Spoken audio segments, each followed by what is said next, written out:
Okay. When I talk about being the most authentic version of yourself, I mean like so we're gonna get deep, guys, and this is something I've been avoiding doing all day because getting deep on this kind of stuff, people know my stuff. I don't like it. I mean, I'm more of a private person, but for you guys to understand why I'm a life coach and why you should again, like, comment, subscribe, and book your free sessions on my Unfiltered Life Coaching website. Free one-on-one coaching sessions because I do specialize with adoption trauma, codependency, abandonment issues, feelings of loneliness, and complex family dynamics. We gotta tell my story, part one. So I am adopted. I have this before on this channel from Haiti since I was 3. Keep in mind, most of my family is white. I have 2 other adopted sisters. They're bio sisters. One's born in January, one's born in March. Yeah, they're bio. I think half sisters, but full sisters. No one really knows. And then I'm the only person from Haiti. Just keep in mind, like, when you're adopted, you already feel like you're kind of different. I felt like I was different my entire life. The way I act, the way I speak, the way I am. And I'm coming into this family, like, for me, like, when I speak, I don't see color when I talk to people. Because I'm used to being around a bunch of white people, black people. Actually, being more white culture. Like, I have 4 nephews, and one's half Latina, and a niece, she's half Latina recently, and another one on the way from my sister. So, and the other 2, like the other 3 are white. So I'm used to being around white culture. I know people say I went to Arrowhead High School. Everyone gets so mad. You went to Arrowhead? Oh, my rich school. I'm like, no, not rich. My dad worked like all the time to provide for us because you have a lot of adopted people and a humongous family. And my mom, she was more a stay-at-home mother, which is also a job in itself. She used to work as a hospital nurse, but she has bad knees, that jazz, so she's more stay-at-home. So my dad was working all the time. So when I talk about my story, we'll talk about adoption trauma. People say, like, oh, you can't have trauma, you don't remember anything. And it's true to remember anything, but, like, it comes out in other aspects. So keep in mind, my birth mom, I don't know who she is. Apparently she got pregnant with somebody else. Well, she got pregnant again. I just put it up for adoption. I found this out. Apparently, like, I have an older brother in Haiti that I didn't know about. I don't even know how old he is. I don't even know if he's alive. Well, I assume my family's basically dead in Haiti because Haiti's not the best place. And I've seen people who are adopted where they reach out to their family members, their bio people, and all they want is money. And if they act up, they start saying mean things, horrible things to them. So I'm not gonna go through that. I'm good. Her putting me in an orphanage was the best thing she could have done for me because I have a beautiful family that I love. We may clash from time to times, but I do love them. I may have just different boundaries and all, but it is what it is. So when it comes to adoption trauma, we'll talk about race. This race always gets to me. Considering I always call myself I'm the black white girl.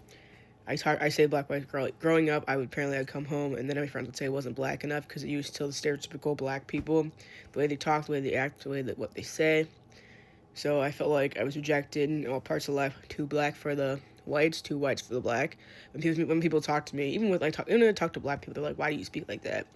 Like, speak like what? Like, speak like I've been around white culture because apparently I'm supposed to talk stereotypical black as well." So when I see a bunch of black people, it is a culture shock to me because I'm not around all of it. So I don't know their lingo at all. So I'm more like quiet around them. And growing up, I always wanted like a black friend because there's certain things they know and experience that white people don't know and experience. I have one now. She's great. It's one of those, like, we weren't like, oh, we're friends because we're black. No, we took time. It took us a while to click. We're like, oh, I met her somewhere. She was great. It took a while for her to click. But I know growing up, I always wanted at least one black friend because they can understand things that I know my white friends can. I love my white friends. They know what's going on. Like, a lot of my friends, either liberals or the Republicans, are middle. They're on both sides, and I love them. I love them regardless. Like, we all talk about our opinions and everything else.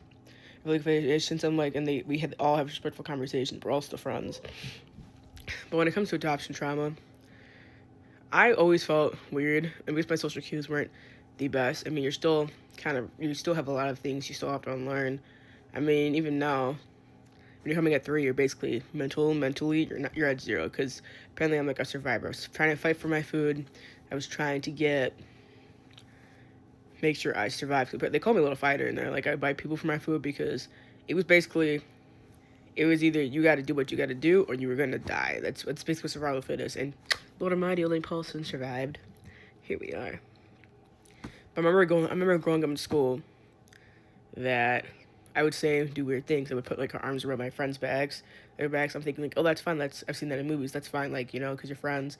But I realized that people had to have boundaries, and frankly, like if my friends wouldn't do that to me, like I wouldn't like it. But unless we're super close, like my friends are not like my friends are like we're super close. They'll slap my ass and be like, oh, Dean, I'll be on to them. Like I'm just a particular person. Like I do that all the time.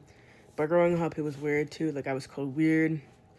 I was called fat multiple times by people I'm closest to, not just my friends. It was by people I'm closest to. I'm not gonna get into that part yet.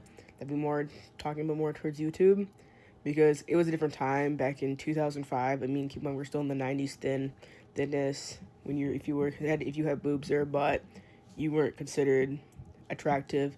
And keep in mind, like, discrimination, racism was still a thing.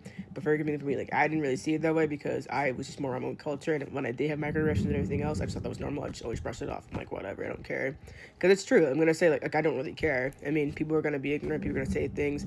I'm gonna always try to make the best situation. I'm gonna always not, because if I latched on to every single thing people said to me, I would be so unhappy, miserable. So I'm always the joking around. I'm always the fun one, because you can't take life too seriously. So adoption trauma, this is part 1. If you guys want to finish it, part 2 will be coming out in a couple days. Well, what day is this? Monday? Part 2 will be coming out Wednesday?